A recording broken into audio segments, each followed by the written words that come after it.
तो दोस्तों आज हो गई है 17 दिसंबर और जो फटाफट बड़ी खबरें मुख्य समाचार सामने निकल के आ रहे हैं दोस्तों, एक एक करके चलेंगे। तमाम बेहद बड़ी खबरें आगे इसी वीडियो में जानेंगे। हर वो जरूरी अपडेट आप तक पहुंचाएंगे जो खबरें जानना आप लोगों के लिए बहुत ही जरूरी है। लेकिन उससे पहले दोस्तों आप लोगों से एक छोटा सा निवेदन है कि अगर आप लोग भी खुलकर के किसानों के समर्थन में खड़े हैं तो अभी इस वीडियो को लाइक कीजिए, चैनल को सब्सक्राइब करके बेल के आइकन को जरूर दबा दीजिए दोस्तों। और कमेंट बॉक्स में कमेंट करके अपनी राय जरूर बता सकते हैं कि आप लोगों के अनुसार तीनों ही कृषि कानून रद्द होने चाहिए या फिर नहीं। दरअसल दोस्तों पहली बड़ी खबर आप लोगों को बताते चलें। बीजेपी के नेता कैलाश विजयवर्गीय बोले मोदी जी ने गिराई कमलनाथ की सरकार। आप लोगों को दोस्तों बताते चले, भाजपा महासचिव कैलाश विजयवर्गीय ने कमलनाथ सरकार गिराने को लेकर के एक बड़ा बयान दे दिया है। विजयवर्गीय ने कहा है कि मोदी जी चाहते थे कि कमलनाथ सरकार गिरे। इंदौर में किसान सम्मेलन को संबोधित करते हुए कहा कि किसी को मत बताना ये राज की बात है। कमलनाथ की सरकार गिराने में यदि किसी की भूमिका थी तो वो नरेंद्र मोदी जी की थी, धर्मेंद्र प्रधान की नहीं थी। तो यहाँ पर दोस्तों देख सकते हैं कि बीजेपी के महासचिव कैलाश विजयवर्गीय ने स्वीकार किया है कि कमलनाथ सरकार नरेंद्र मोदी ने ही गिराई है, क्योंकि कांग्रेस पार्टी लगातार यही आरोप लगाती आई है जो कि यहाँ पर भाजपा के महासचिव ने स्वीकार भी किया है इस बात को। इसके साथ ही दोस्तों एक और बड़ी अपडेट आप लोगों को बताते चलें। हरियाणा सरकार पर संकट के बादल, जेजेपी समेत 5 समर्थक विधायकों ने की है गुप्त बैठक। सीएम से कहा किसानों की सुने सरकार। आप लोगों को दोस्तों बताते चले, हरियाणा में बीजेपी जेजेपी सरकार में किसान आंदोलन ने भारी उथल पुथल पैदा कर दी है। सरकार को समर्थन दे रही जननायक जनता पार्टी और निर्दलीय विधायकों का खट्टर सरकार पर मसला जल्द सुलझाने को लेकर के भारी दबाव है। इस आंदोलन को लेकर के बीजेपी विधायकों की बेचैनी भी सामने निकल के आ रही है। आप लोगों को बताते चले, राज्य की सियासत का तापमान उस वक्त अचानक फिर बढ़ गया जब सरकार को समर्थन दे रहे 5 निर्दलीय विधायकों और जेजेपी के विधायक जोगीराम सिहाग ने किसानों के समर्थन में पंचकुला में गुपचुप तरीके से एक बैठक की है। इसके बाद इनमें से 4 विधायकों ने मुख्यमंत्री मनोहर लाल खट्टर से भी मुलाकात की है। आप लोगों को दोस्तों बताते चले, हरियाणा के किसानों की आंदोलन में भारी तादाद में भागीदारी सरकार को समर्थन दे रहे निर्दलीय विधायकों और जननायक जनता पार्टी को काफी परेशान कर रही है। और जननायक जनता पार्टी पर लगातार किसानों की तरफ से दबाव बनाया जा रहा है कि वो बीजेपी सरकार से अपना समर्थन वापस ले। तो यहाँ पर दोस्तों देख सकते हैं कि हरियाणा की खट्टर सरकार पर संकट के बादल साफ तौर पर नजर आ रहे हैं। इस बीच एक और बड़ी खबर दोस्तों आप लोगों को बताते चलें। उत्तर प्रदेश के हाथरस से एक बेहद ही चौंकाने वाली खबर सामने निकल के आ रही है। आप लोगों को दोस्तों बताते चले, हाथरस में गधे का गोबर भूसा मिलाकर के बना रहे थे नकली मसाला। पुलिस ने हिंदू युवा वाहिनी के नेता फैक्ट्री मालिक को किया है गिरफ्तार, मचा हड़कंप। आप लोगों को दोस्तों बताते चले, खाने पीने की चीजों में धांधली कर लोग बड़ा मुनाफा कमाते हैं। उत्तर प्रदेश के हाथरस में एक ऐसी ही फैक्ट्री का भांडाफोड़ यहाँ पर हुआ है। यहाँ पर गोबर और भूसे से नकली मसाले बनाए जा रहे थे। प्रशासन ने इस फैक्ट्री को यहाँ पर सील कर दिया है। बताया जा रहा है कि फैक्ट्री का मालिक हिंदू युवा वाहिनी का स्थानीय नेता है, जिसे पुलिस ने यहाँ पर गिरफ्तार कर लिया है। तो यहाँ पर दोस्तों देख सकते हैं कि सीएम योगी आदित्यनाथ के संगठन हिंदू युवा वाहिनी के एक पदाधिकारी को यहाँ पर पकड़ा गया है। पुलिस की तरफ से लोगों की जान के साथ यहाँ पर कर रहा था खिलवाड़। एसिड गधे की लीद से बन रहे थे नकली मसाले, पुलिस ने पकड़ा है रंगे हाथों। इसके साथ ही दोस्तों एक और बड़ी खबर जान लेते हैं। केरल स्थानीय निकाय चुनाव परिणाम, बीजेपी का नहीं चला यहाँ पर दांव, पहुंची 3 नंबर पर, एलडीएफ और यूडीएफ को बढ़त। आप लोगों को दोस्तों बताते चले, केरल में 3 चरणों में संपन्न हुए स्थानीय निकाय चुनावों की मतगणना लगातार जारी रही और यहाँ पर कुछ चुनावी नतीजे सामने निकल के आ चुके हैं। ये चुनाव करीब 1200 स्थानीय निकाय में 2000 से ज्यादा वार्डों में हुए हैं, जिनकी वोटों की गिनती लगातार जारी रही। तो वहीं कुछ आंकड़े आप लोगों को दोस्तों बताते चलें।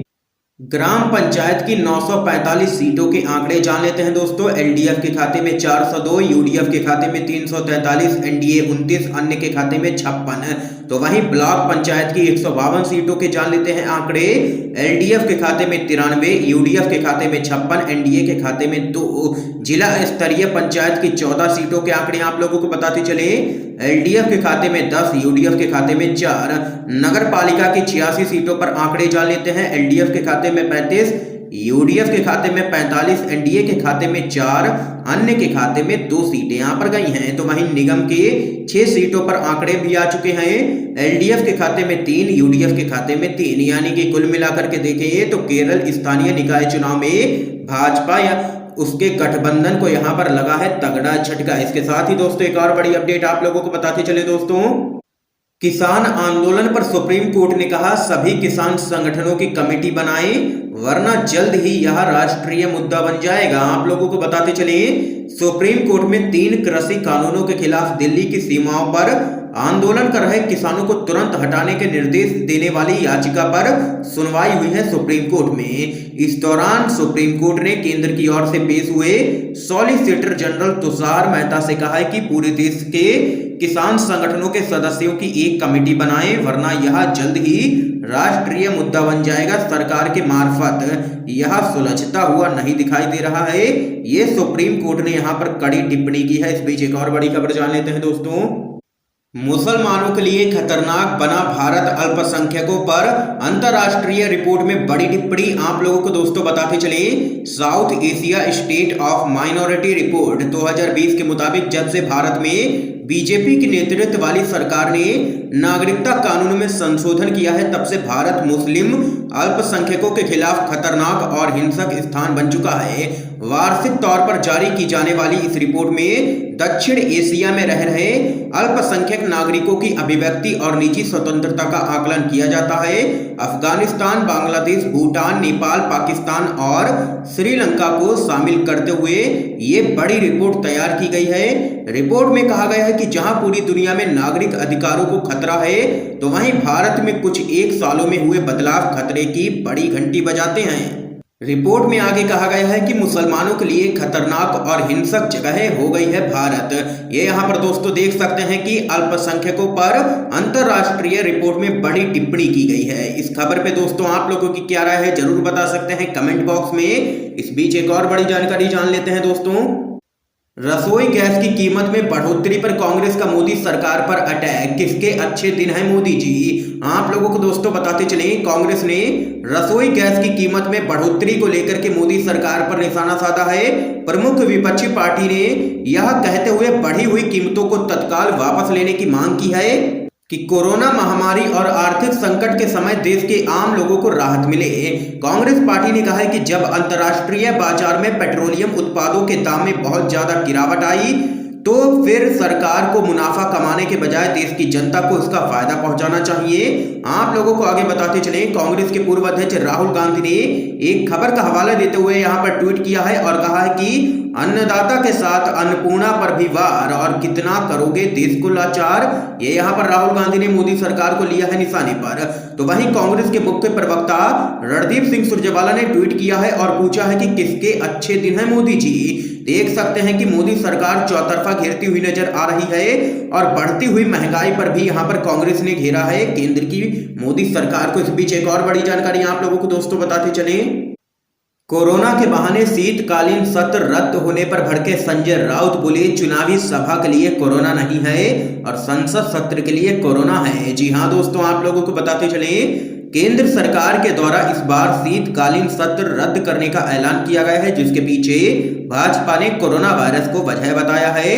इस पर विपक्षी दल भाजपा को लगातार घेर रहे हैं। दरअसल कांग्रेस ने किसानों के मुद्दे पर चर्चा करने के लिए शीतकालीन सत्र बुलाने की मांग की थी मोदी सरकार से। विपक्षी पार्टियों का कहना है कि भाजपा शीतकालीन सत्र को रद्द करके सवालों से बचने की कोशिश कर रही है। इस पूरे मामले में शिवसेना के नेता संजय राउत ने काफी कड़ी प्रतिक्रिया जाहिर की है। मीडिया से बातचीत के दौरान संजय राउत ने कहा है कि संसद का शीतकालीन सत्र रद्द किए जाने पर मोदी सरकार कोरोना वायरस को वजह बता रही है। उन्होंने कहा है कि बिहार में विधानसभा चुनाव हो चुके हैं। इस दौरान प्रधानमंत्री नरेंद्र मोदी समेत भारतीय जनता पार्टी के कई बड़े नेताओं ने जनसभाएं की हैं जिनमें लाखों लोगों की यहां पर भीड़ इकट्ठी हुई थी। क्या उस वक्त देश में कोरोना नहीं था? बीजेपी के लोग महाराष्ट्र में मंदिर को खोलने के लिए आंदोलन कर रहे थे। मंदिर खोलने के साथ ही लोकल ट्रेन चलाने की मांग उठाई जा रही थी बीजेपी की तरफ से।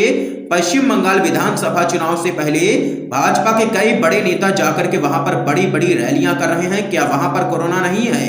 दिल्ली में लाखों किसान धरने पर बैठे हैं, क्या उन किसानों के लिए कोरोना नहीं है? अमेरिका में राष्ट्रपति चुनाव होकर के हटे हैं, लोगों ने वोट डाल करके डोनाल्ड ट्रंप को हरा दिया, क्या वहां सरकार को कोरोना का डर नहीं था? 4 दिन का शीतकालीन सत्र में सरकार ने रोक लगा दी है, क्या इसे रोकने के लिए उन्हें कोरोना की याद आई है? महाराष्ट्र में विधानसभा सत्र हुआ है, क्या भाजपा के लिए महाराष्ट्र में अलग और दिल्ली में अलग तरह का कोरोना है?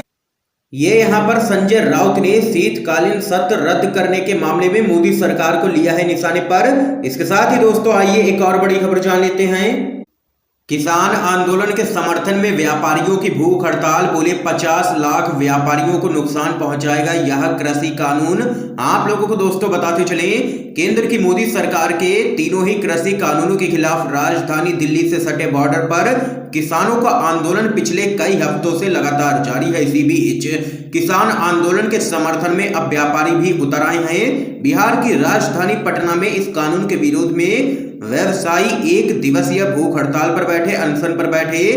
व्यापारियों का कहना है कि इस कानून से उनके व्यापार पर भी बहुत असर पड़ेगा।